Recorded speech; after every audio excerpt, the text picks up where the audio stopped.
I speak to you today as a lifelong supporter and true friend of Israel. I'm a newcomer to politics, but not to backing the Jewish state.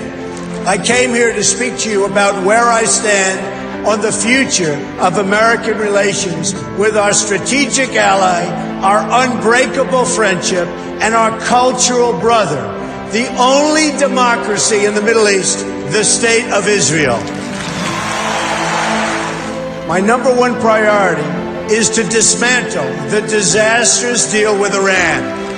Iran has already, since the deal is in place, test-fired ballistic missiles 3 times. Painted on those missiles, in both Hebrew and Farsi, were the words, "Israel must be wiped off the face of the earth." You can forget that. The United Nations is not a friend of democracy. It's not a friend to freedom. It's not a friend even to the United States of America, where, as you know, it has its home. And it surely is not a friend to Israel.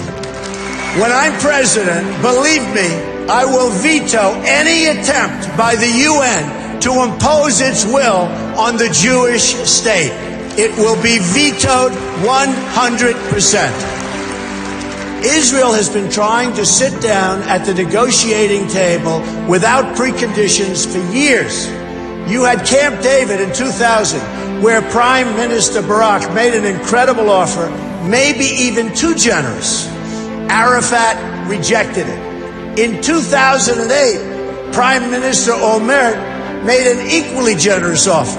The Palestinian Authority rejected it also.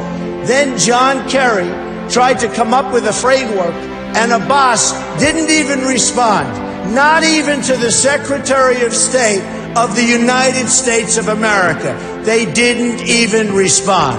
When I become president, the days of treating Israel like a second-class citizen will end on day 1.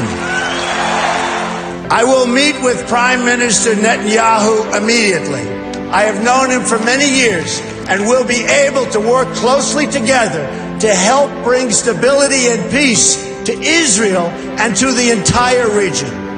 Meanwhile, every single day you have rampant incitement and children being taught to hate Israel and to hate the Jews. It has to stop. When you live in a society where the firefighters are the heroes, little kids want to be firefighters. When you live in a society where athletes and movie stars are the heroes, little kids want to be athletes and movie stars. In Palestinian society, the heroes are those who murder Jews. You cannot achieve peace if terrorists are treated as martyrs. Glorifying terrorists is a tremendous barrier to peace. There is no moral equivalency.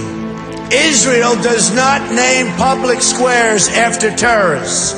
Israel does not pay its children to stab random Palestinians. You see, what President Obama gets wrong about deal-making is that he constantly applies pressure to our friends and rewards our enemies.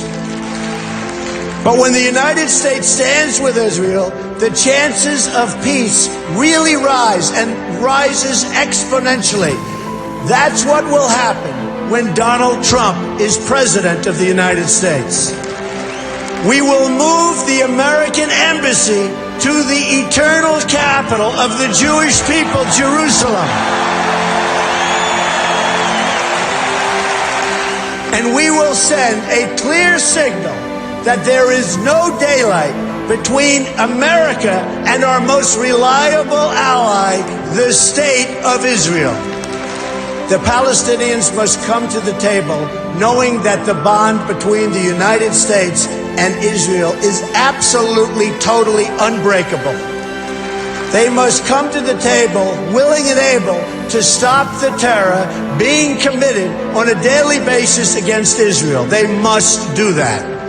And they must come to the table willing to accept that Israel is a Jewish state and it will forever exist as a Jewish state.